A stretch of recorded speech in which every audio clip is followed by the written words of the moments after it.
आनंद यात्री जिप्सीला अखेरचा सलाम। कविवर्य मंगेश पाडगावकर यांच्या पार्थिवावर शासकीय इतमामात अंत्यसंस्कार। विधान परिषदेच्या सगळ्या जागांचे निकाल जाहीर। काँग्रेसला 3, शिवसेनेला 2 ठिकाणी विजय। पुरस्कृत उमेदवारासह भाजपला 2 ठिकाणी यश। मुंबई विधान परिषद निवडणुकीत सेनेचे रामदास कदम आणि काँग्रेसचे भाई जगताप विजयी। बंडखोर प्रसाद लाड 9 मतांनी पराभूत।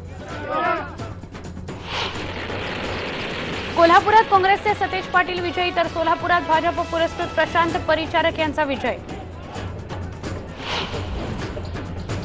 5वी पासून परीक्षा उत्तीर्ण केली तरच पुढच्या वर्गात प्रवेश मिळणार। शिक्षण मंत्री विनोद तावडेंची केंद्रीय मनुष्यबळ विकास मंत्रालयाकडे तरतूद करण्याची शिफारस। मराठवाड्यात नवीन वर्षाच्या स्वागताच्या काळात मोठ्या प्रमाणात बनावट मद्याचा सुळसुळाट। औरंगाबाद राज्य शुल्क विभागाने कसली एक कंबर, ठेवली एक करडी नजर।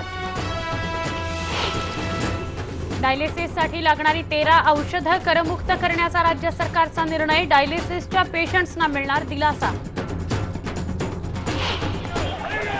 आणि तमिळनाडूत पुतळा जाणाऱ्या आंदोलनकर्त्यांच्याच लुंगीनं घेतला पेट। आंदोलनकर्त्यांची धावाधाव।